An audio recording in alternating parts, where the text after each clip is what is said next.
Have you ever noticed someone acting strangely around you, like staring at you or giving you cold silence when you were sharing something you were proud of or your successes? So it's confusing, right? Why aren't they happy for you? Well, especially when it comes from people who are supposed to care about you, right? Like your family, friends, coworkers, those you expect to support you might not always be as happy for you as you think they should. So sometimes things that look like indifference or criticism are deeper. Envy. Envy has a way of hiding behind this, strange nonverbal behavior and passive aggression. Today, I want to talk to you about detecting signs of envy, how to spot it, and what you can do about it. I'm Dr. Alena Prihitka, and I'm a psychotherapist and a researcher. I specialize in emotion regulation. And on this channel, I talk about modern scientific research that can help you improve your life and find, eventually, some sort of inner balance. Subscribe to this channel. Here you won't find unverified advice, only up-to-date scientific findings explained in human language. So, how do we detect signs of envy in people? Why do we even need to do that? Before I talk about it, I want to tell you a little bit, remind you about what envy is. So it's one of the most universal and hidden emotions. It's very socially undesirable. It's considered a sin. When does it arise? When we want something that another person has.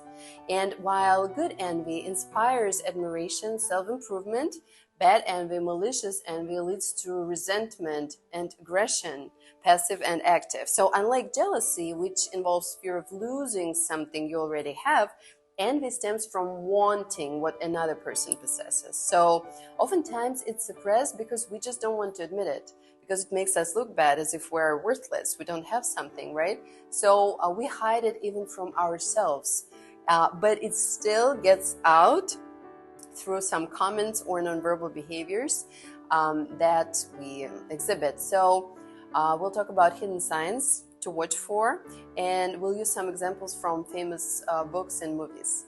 So once again, there are two main types of envy: benign and malicious. So benign envy is when we don't want to take away something from another person, but we are inspired. We can say wow, you're amazing, I wish I could be like you, or wow, I love this, I wish I could have it as well. But you don't want to destroy what another person has. But with malicious envy, you want to really destroy, you don't want them to have it, and you can, or someone can become hostile, gossip. Like, for instance, you remember Mozart and Salieri. So first, Salieri felt benign envy, but when he realized that he couldn't surpass Mozart, his envy turned into malicious, and he sabotaged Mozart's career. So envy is oftentimes suppressed, which means that we do not acknowledge it. So we don't say, I'm envious. No, we are not admitting to it because it feels social and desirable. But when we suppress it, it leads to passive or active aggression. And there's this thing, very important thing to understand about emotions. There are primary and secondary emotions. So primary emotions are immediate responses to an event. So for instance, you can feel envy or sadness when you don't have something. And secondary emotions are reactions to primary. In case of envy, those can be anger, resentment, and when you suppress envy, you do it because you feel that it's bad. And instead, people can express anger by criticizing, for instance, someone's success, and it will be secondary emotion.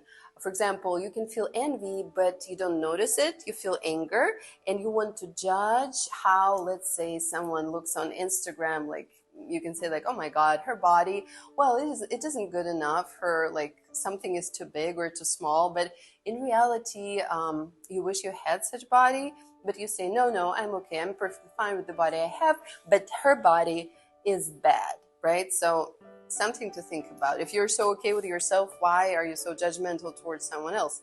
So another thing is very important to mention, anger iceberg. It's what John and Julie Gottman brought up. Like, anger is oftentimes secondary emotion, which hides tons of things. So like, you know how with iceberg we have this top in its anger, and below the surface we can have envy, anxiety, insecurity, inferiority, you name it. There are tons of emotions. Like Bible example, right? Two brothers in Cain wants what Abel has, but he can't get it, and eventually it all turns into violence. And another example, for instance, you remember the Lion King? Scar resents Mufasa's strength and leadership. He doesn't openly admit his envy. Instead, he becomes super passive aggressive, and he's against Mufasa. So he, but behind the scenes, envy appears in all types of relationships. So often it shapes interactions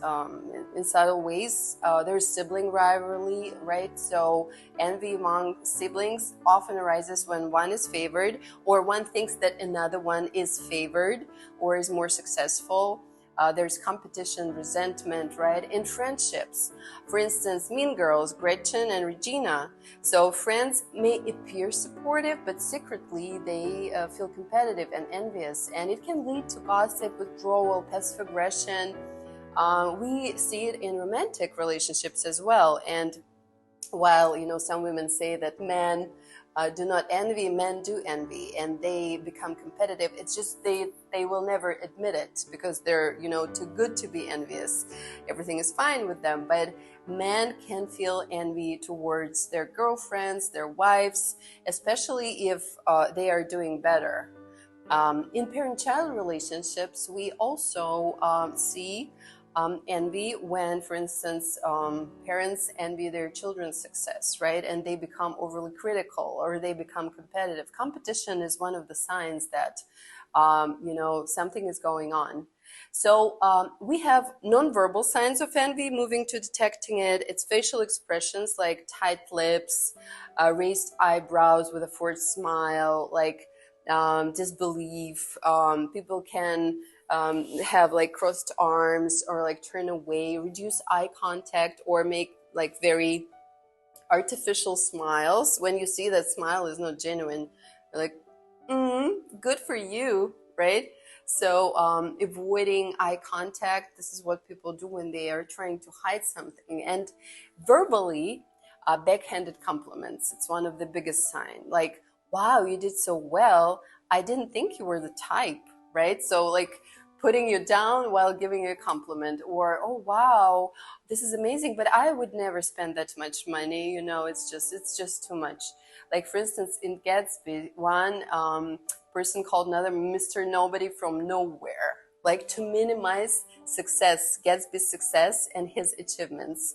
Or let's say, people say anyone could do that if they had the right connections. Well, of course, it's not true. There are people with connections who are not doing much, right? So when people are giving these comments, like microaggressive or passive aggressive, like, must be nice to have time for that. Oh, you work out a lot. I could never be that obsessed, right? So one part is kind of compliment, and another part is putting you down. Most likely there is envy. Most likely this person wants something that you have, but for some reason they either do not acknowledge this need, right? Or they suppress it. Or for some reason they maybe think that it's not okay to want something, to want more than they have right now. But it's there, it's on them, it's their limitations. And we understand, of course, that envy has a positive side, and it shows us what we want, what we really want, what we need. So we need to learn to handle envy, recognize the signs in ourselves in the first hand, and recognize our needs and try to think what we can do about it. And when other people are envious of us, we need to remember, always remember, that it's not about us. It is a story that they are telling us about them. It has nothing to do with us. It's their issues, right? So the biggest thing when envy arises is to try to understand what it hides, you know, what is underneath, and not react with aggression, but assert your boundaries. And we'll talk about how we can, you know, set up boundaries in another video. For now, if something that I said is familiar, please share in comments so we could have a conversation about it. It's one of my passions. I study envy and I work with it, and I'd love to hear from you. All right? Have a great rest of your day.